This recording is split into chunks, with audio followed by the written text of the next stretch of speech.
Selamat sore, selamat berjumpa kembali dalam mata kuliah manajemen operasional. Pada pertemuan kali ini kita akan membahas tentang strategi lokasi di dalam manajemen operasional.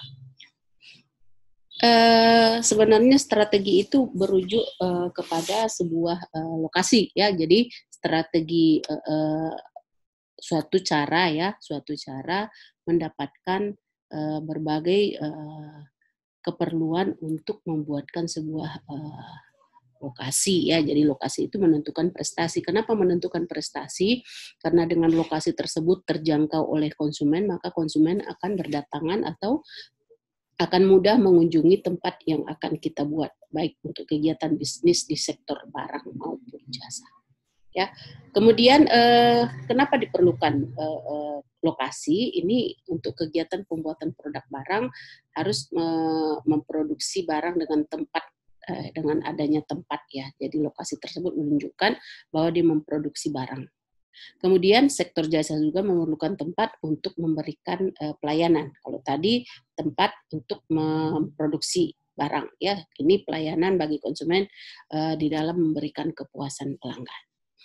Nah, kemudian apa dampak strategis itu? Sebenarnya ujungnya kepada citra perusahaan. Jadi harus ada kapasitas ya. Jadi kapasitas seperti apa yang diinginkan oleh sebuah perusahaan, maka kapasitas itulah yang akan dibuat di dalam strategis di dalam lokasi. Ya, jadi keperluannya untuk pabrik, tempat pabrik itu apa, tempat sumber daya manusianya, tempat raw materialnya, kemudian mesin-mesinnya, kemudian setelah selesai outputnya di mana diletakkan di pergudangan dan lain sebagainya. Ya, dari kapasitas. Kemudian dari proses, bagaimana proses ya? Jadi di kapasitas itu teririslah di sini bahwa ada proses di sini sehingga mempunyai suatu irisan, harus berkesinambungan ya antara proses dengan kapasitas untuk mendapatkan output. Maka kapasitas misalnya yang 100 atau 1000 input akan diprosesing dengan menghasilkan output yang 1000 itu di dalam proses ya. Jadi bisa naik sedikit dan bisa turun sedikit, tetapi tidak terlalu jauh.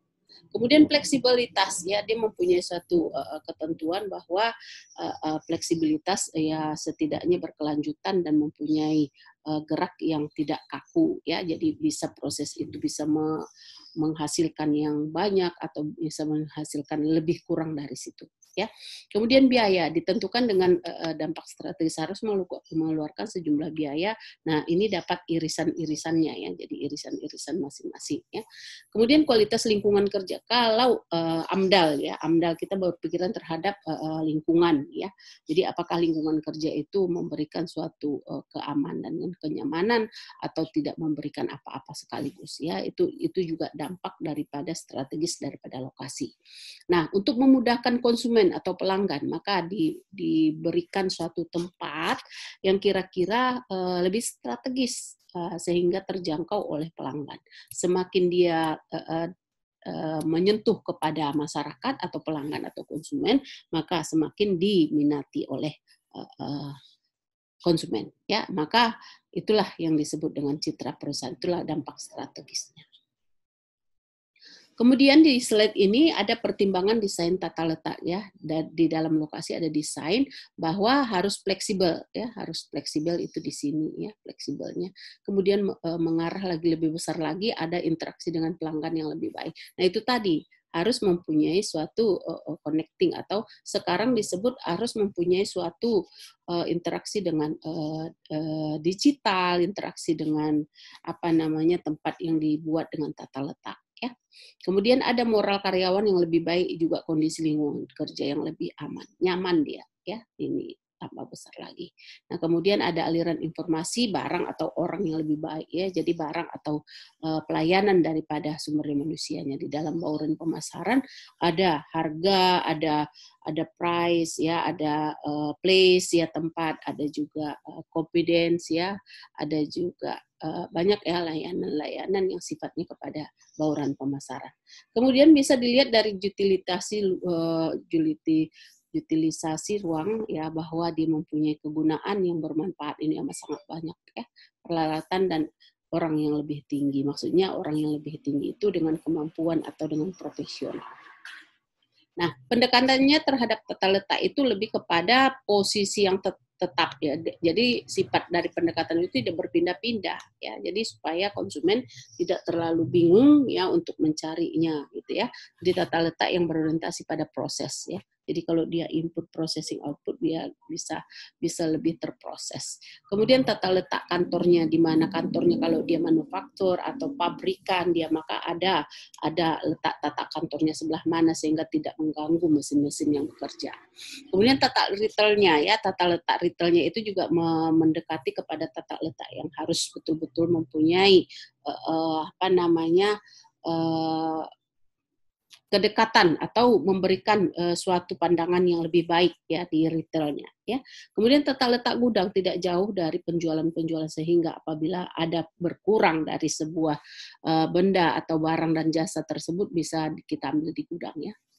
Maksudnya dari barang-barang ya. Kemudian tata letak yang berorientasi pada produk ya, produknya seperti apa. Kalau memang dia jasa tidak mempunyai gudang, tapi tadi kita sebutkan bahwa pelayanan itu di mana untuk jasa ya. Jadi produk itu kita harus tempatkan di mana ya. Kalau dia tata letak berorientasi pada produk, lebih kepada bagaimana kita menempatkan produk-produk yang dihasilkan oleh perusahaan. Ada beberapa syarat tata letak yang baik ya. Kalau di gambar ini bisa kita lihat peralatan penanganan bahan. Jadi bahan-bahan itu tidak bersentuhan dengan manusia. Jadi dia memakai alat, kemudian ada suatu SOP yang dilaksanakan oleh perusahaan. Ya.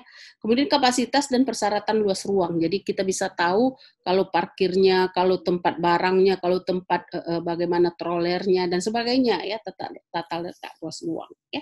Kemudian lingkungan hidup dan estetika. Jadi tidak mengganggu kepada lingkungan, amdalnya terjaga dan semuanya bisa aman, nyaman dan sentosa. Masyarakat tidak terganggu.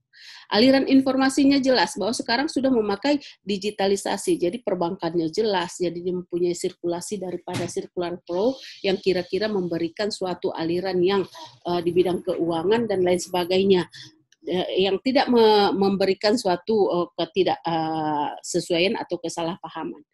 Kemudian ada biaya perpindahan antar wilayah kerja yang berbeda. Jadi kalau ada penambahan, kemudian ada wilayah kerja yang berbeda, maka terjadi biaya yang ditimbulkan.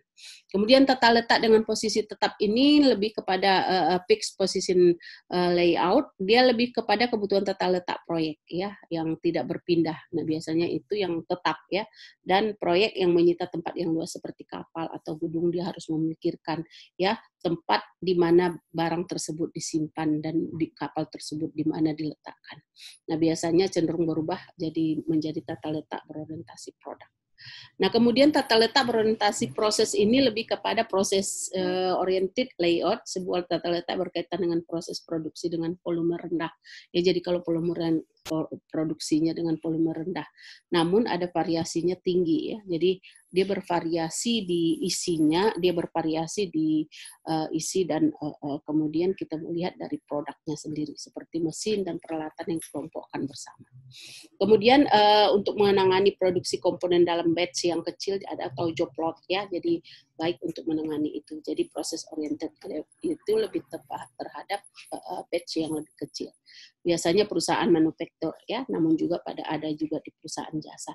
Nah inilah yang menjadi strategi di dalam lokasi yang saudara bisa tambahkan di dalam manajemen operasional. Oke, silakan di komen, di subscribe, kemudian jangan lupa di like, ditonton ya. Terima kasih.